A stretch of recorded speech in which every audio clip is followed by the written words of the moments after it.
ကျွန်တော်တို့ရဲ့ကောင်းကင်ရဲ့အနှံ့မှာသိပ္ပံပညာရှင်တွေအခုထက်ထိအဖြေရှာရခက်နေတုန်းဖြစ်တဲ့လျှို့ဝှက်စမ်းကြယ်အရာမှအမဲဆက်ကြီးတစ်ခုရှိနေပါတယ်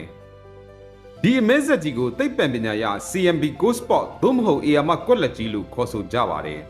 ။ဒီအကြောင်းကိုနားလည်ဖို့ဆိုရင် Big Bang အပြီးနှစ်ပေါင်း3သိန်းကျော်မှာကျန်ရစ်ခဲ့တဲ့ကမ္ဘာဦးအပူလိုင်း CMB မြေပုံကိုအရင်ကြည့်ရပါမယ်။စัจ java လာရဲ့နေရာအနှံ့မှာအပူချိန်ကမျှတညီညွတ်နေရမှာဖြစ်ပေမဲ့2004ခုနှစ်မှာတော့အာကာသယာဉ်တွေကနေဒီထူးဆန်းတဲ့အေးပိုင်းစုံကိုတွေ့ခဲ့တာပါ။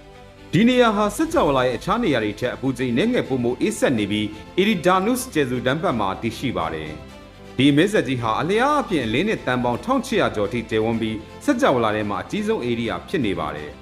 ။အလင်းနဲ့1600တန်းဆိုတဲ့ပမာဏဟာကျွန်တော်တို့ငကငွေတန်းဂလက်ဆီပေါင်းတောင်းချီကိုဘေးချင်းရှင်ပြီးစီထစ်ထားလို့ရမယ့်အရွယ်စားပါ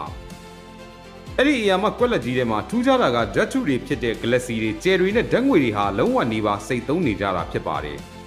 ပုံမှန်စัจ java လာထဲမှာဂလက်ဆီတွေမျက်ရှိနေရမှာဖြစ်ပေမဲ့ဒီနေရာမှာတော့ဘာကြောင့်ဘာမှမရှိဘဲဟာလာအင်းလင်းဖြစ်နေတာလဲဆိုတာအဖြေမရှိပါဘူး။သိပ္ပံပညာရှင်တွေရဲ့ပထမဆုံးယူဆချက်ကတော့ဒီနေရာဟာဂလက်ဆီတွေလုံးဝမရှိတဲ့ super white အပေါက်ကြီးတစ်ခုဖြစ်နိုင်တယ်ဆိုတာပါ။ဒါပေမဲ့တွက်ချက်မှုတွေအရတာမန်အာကာသအပေါက်ကြီးတစ်ခုဟာဒီလောက်ထိအပူချိန်ကိုကျဆင်းသွားစေဖို့ယူဘဗေဒသဘောအရမဖြစ်နိုင်ပါဘူး။ဒါကြောင့် Big Bang Theory ရဲ့စံနမူနာတွေနဲ့ရှင်းပြလို့မရတဲ့အတွက်ဒီမဲဆက်ဟာယူဘဗေဒလောကကိုစိန်ခေါ်နေတဲ့ဗဟေတိဖြစ်လာပါတယ်။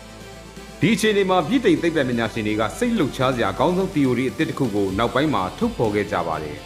။အဲ့ဒါကတော့ဒီမဲဆက်ကြီးဟာကျွန်တော်တို့စัจ java လာရဲ့အပြင်ဘက်ကအခြားပယ်လဲတဲ့ universe တစ်ခုကြောင့်ဖြစ်နိုင်တာပါ။ကျွန်တော်တို့စัจ java လာကြီးစတင်ဖြစ်ပေါ်စားကနဦးချိန်တုန်းကအခြားစัจ java လာတစ်ခုနဲ့ပြင်းထန်တွားရောက်တိုက်မိခဲ့ဘူးတဲ့ဆိုတဲ့အယူဆဖြစ်ပါတယ်။အဲ့ဒီလိုစัจ java လာခြင်းတိုက်မိရာကနေဖြစ်ပေါ်လာတဲ့ဒဏ်ရာအနာဆာအမတ်သားကကောင်းကင်မှာမဲဆက်ဖြစ်ကြံရစ်ခဲ့တာပါ။အကယ်၍ဒီ theory သာတကယ်မှန်ကန်ခဲ့မယ်ဆိုရင်ဒါဟာကျွန်တော်တို့စัจ java လာအပြင်ဘက်မှာအခြားကဘာတွေထီကြောင်ပထမဆုံးသက်သေဖြစ်လာမှာပါ။ဒါပေမဲ့အချို့ပညာရှင်တွေကတော့ဒါဟာကဘာဦးစัจ java လာဖန်တီးစဉ်ကဖြစ်ပေါ်ခဲ့တဲ့ quantum လှုပ်ခတ်မှုအမှားတစ်ခုပဲလို့ညင်းဆိုကြပါတယ်။လက်ရှိချိန်ထိတော့ဒီအာကာသမဲဆက်ကြီးဟာဓာတ်ထုကင်းမဲ့တဲ့နေရာလွတ်လာစัจ java လာခြင်းတိုက်မိတဲ့ဒဏ်ရာလားဆိုတာဘယ်သူမှမသိသေးပါဘူး။